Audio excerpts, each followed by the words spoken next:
Alors c'est vrai qu'en France, on est les champions du monde pour, mettre énormément d'étapes administratives, de rallonger vachement les délais juste pour avoir finalement une réponse. Voilà, vous pouvez le voir sur le système, juridique, sur le système admin. En France, voilà, on aime bien, voilà, se rajouter pas mal d'étapes.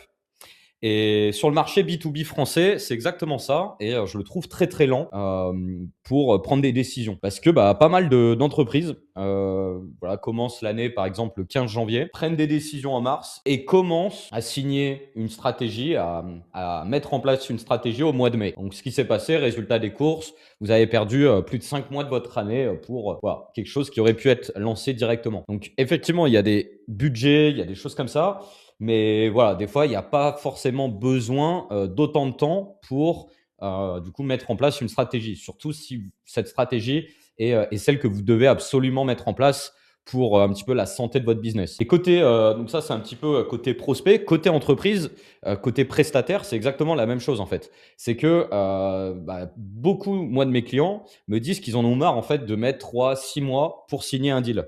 Donc c'est, ouais, c'est clairement interminable. Donc dans cette vidéo, moi, je vais vous expliquer ce que je mets en place avec mes clients pour réduire vachement ce timing-là et derrière pour, voilà, avancer, faire, signer plus rapidement de nouveaux clients et avoir plus de prédictibilité, en fait, dans son process commercial. Alors déjà, pourquoi c'est, vachement long dans le B2B?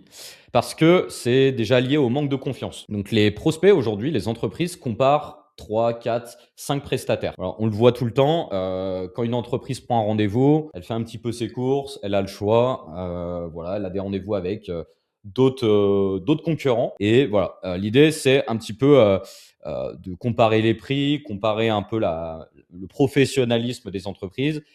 C'est aussi par peur de se tromper, ce qui est normal et aussi le manque, d'éducation du prospect. Donc, en fait, faut à chaque fois réexpliquer, voilà, ce qui s'est déjà dit dans les rendez-vous. Donc ça, c'est vachement chiant. Vous l'avez peut-être vu, dans votre boîte, c'est que vous avez un premier rendez-vous de découverte avec une entreprise. Vous faites un deuxième rendez-vous où là, l'idée, c'était de présenter votre offre en direct par rapport, aux infos que vous avez récoltées au premier rendez-vous. Sauf que du coup, il y a un nouvel interlocuteur, qui vient d'arriver sur la visioconférence, donc faut tout réexpliquer. Ou voilà, il y a peut-être des infos qui n'ont pas été dites au premier rendez-vous, donc voilà, faut tout réexpliquer à chaque fois et voilà. Et après, entre-temps, bah, vous étiez en contact avec tel interlocuteur dans la boîte, sauf il a changé de poste et donc vous vous retapez en fait tout le discours et voilà, faut à chaque fois réexpliquer les choses. Donc ça, c'est à éviter. Et pour ça, du coup, faut, je dirais, inverser la tendance. Donc déjà, c'est un peu le concept de l'omniprésence.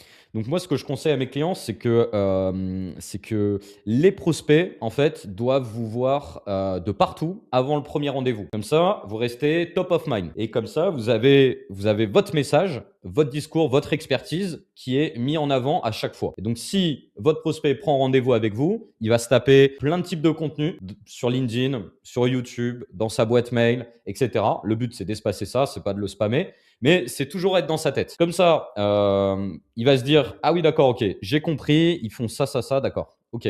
Ah, j'avais pas compris, je pensais qu'ils faisaient plutôt ça, donc je vais annuler mon rendez-vous». Ou voilà, c'est vraiment pour rajouter de la matière avant votre rendez-vous et vous éviter en fait de répéter des choses qui sont déjà expliquées dans votre contenu. Ensuite, vous pouvez, éduquer par votre contenu, comme je l'ai dit. Donc par exemple, envoyer une petite vidéo un jour avant votre premier rendez-vous. Donc, par exemple, le prospect, il arrive en R1, on appelle de découverte, il connaît déjà vos prix, il connaît déjà votre offre, il connaît déjà vos cas clients, vos résultats, et donc vous êtes plus du tout dans de la vente, vous êtes plus dans la validation. Voilà, par rapport à tout ce que je vous ai expliqué, est-ce que ça vous convient ou pas? Ensuite, moi ce que je vous conseille, c'est de faire zéro friction en fait dans tout votre parcours d'achat. Faut qu'il y ait le moins de friction possible. Par exemple, vos propositions commerciales, vos devis, vos rendez-vous de closing, arrêtez en fait avec des présentations de 40 pages. Ça sert à rien. Donc, envoyez des preuves visuelles, des screenshots, des vidéos, des choses comme ça.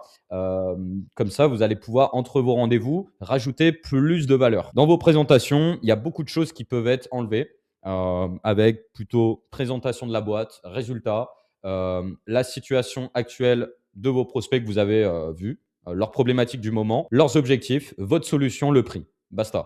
Et pour ça, moi, je vous conseille d'automatiser la confiance. Comme ça, le commercial, n'a pas à le faire finalement. Donc sur ça, pour réduire les cycles de vente, les discussions et le blabla un petit peu bullshit pour rien, ce que vous pouvez faire, c'est, comme je l'ai dit, envoyer des ressources entre vos rendez-vous, donc avec ça et aussi, ce que j'ai pas dit, c'est que beaucoup de boîtes laissent des prospects dormir un petit peu dans leur CRM. Donc c'est un peu un cimetière, c'est un peu un fourre-tout le CRM.